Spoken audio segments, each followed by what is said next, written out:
World War III. Election hacking. Mutual assured destruction. These are the things that come to mind when we think about American and Russian relations today. So it's almost impossible to conceive that once upon a time, these two nations had presidents that both spoke of peace.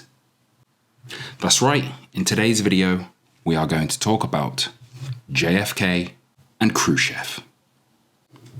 Now, if you were to believe a single word that any news agency spouts out today, you would believe that American and Russian relations are possibly the worst they've ever been. So the next question you're probably asking is, where is the proof? Now, let's head on back to 1963.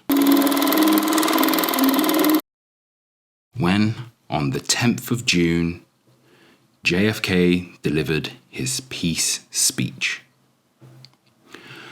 I have therefore chosen this time and place to discuss a topic on which ignorance too often abounds, and the truth too rarely perceived, and that is the most important topic on earth, peace. He goes on specifically to talk about the Soviet Union. Some say that it is useless to speak of peace or world law or world disarmament, and that it will be useless until the leaders of the Soviet Union adopt a more enlightened attitude. I hope they do. I believe we can help them do it. But I also believe that we must re-examine our own attitudes as individuals and as a nation, for our attitude is as essential as theirs. And every graduate of this school, every thoughtful citizen who despairs of war and wishes to bring peace should begin by looking inward, by examining his own attitude towards the possibilities of peace, towards the Soviet Union, towards the course of the Cold War, and towards freedom and peace here at home. Now, JFK was spitting bars, okay? If you haven't already, I actually highly recommend that you go and listen to that speech. This wasn't some speech his PR team had pulled together. No. This was arguably his best speech ever. In fact, this speech likely directly contributed to his assassination on the 22nd of November, 1963. Only 165 days after this speech was given. I mean, goddamn. It's known that other leaders in the US government, in the military, the CIA, they wanted war. They wanted war with the US. They wanted war with Castro.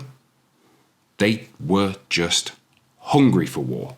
And they hated that this young guy, JFK, fresh out of the military, came out of nowhere, speaking messages of peace. But this is a story for another time, because that is a rabbit hole we just cannot go down right now, okay? Maybe in the future, but not now. So meanwhile, in the Soviet Union, Khrushchev came to power in 1955. Khrushchev had succeeded Joseph Stalin and began a process of de-Stalinization to weaken his enemies in the Communist Party and strengthen his position as a leader. He didn't just stop there.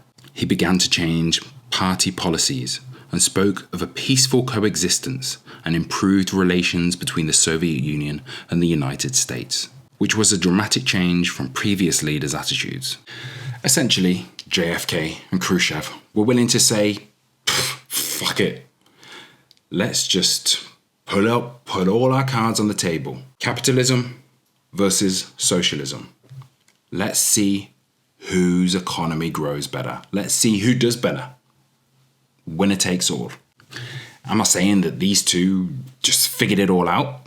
That the US and the Soviet Union would have had no issues, that these guys were just gonna fix everything? No. There were still issues, but these two guys, there was a potential for something great. the kind of potential that hasn't really existed before or even since. There was a potential for a very different, potentially great future. And I just can't help but think and wonder what might have been.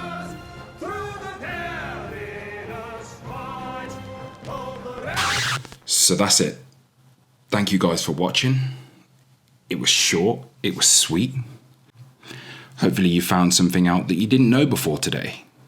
If you enjoyed, please feel free to hit the like button, maybe subscribe, and I'll see you in the next one.